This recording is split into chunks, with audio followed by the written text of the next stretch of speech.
രഞ്ജിതയ്ക്ക് യാത്രാമൊഴിയേകി ജന്മനാട്. രഞ്ജിത പഠിച്ച പുല്ലാട് വിവേകാനന്ദ സ്കൂളിലെ പൊതുദർശനത്തിന് ശേഷം വീട്ടുവളപ്പിലായിരുന്നു സംസ്കാരം. രഞ്ജിത ഇതുവരെ നേരിട്ട് കണ്ടിട്ടുപോലുമില്ലാത്ത ആയിരക്കണക്കിന് ആൾക്കാരാണ് അന്തിമ ഉപചാരം അർപ്പിക്കുവാൻ എത്തിയത്. രാവിലെ 7 മണിയോടെ തിരുവനന്തപുരം വിമാനത്താവളത്തിലെത്തിച്ച രഞ്ജിതയുടെ മൃതദേഹം മന്ത്രിമാരായ വി ശിവൻകുട്ടിയും GR അനിലും ചേർന്ന് ഏറ്റുവാങ്ങി. 9:30യോടെ ജന്മനാടായ പുല്ലാട് രഞ്ജിതയുടെ മൃതദേഹം എത്തിച്ചു.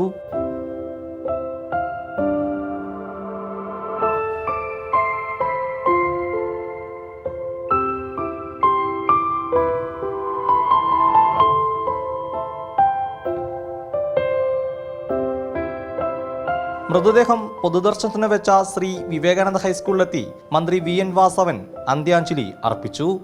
അങ്ങേയറ്റം വേദനാജനകവും ദുഃഖകരവുമായ ഒരു വാർത്ത നമ്മളെല്ലാം കേട്ടു. ഇപ്പോൾ ഡെഡ് ബോഡി ഇന്നലെയാണ് ഐഡൻറ്റിഫൈ ചെയ്ത് കിട്ടിയത്. അവിടുന്ന് പോസ്റ്റ്മോർട്ടം എല്ലാം ചെയ്ത് കൃത്യമായി തിരുവനന്തപുരം എയർപോർട്ടിൽ എത്തിച്ചു. സംസ്ഥാന ഗവൺമെൻറ്റിന് വേണ്ടിയുള്ള ആദരാഞ്ജലി അർപ്പിക്കാൻ വേണ്ടിയാണ് ഞാൻ എത്തിച്ചേർന്നത്. ഈ വിഷമത്തിൽ, ഈ നാടിൻ്റെ ദുഃഖത്തിൽ സംസ്ഥാന ഗവൺമെൻറ്റും പങ്കുചേരുന്നു.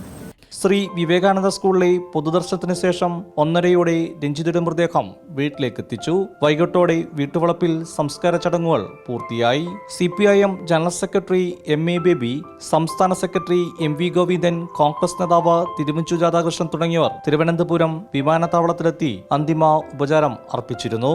കൈരളി ന്യൂസ്, പത്തനംതിട്ട.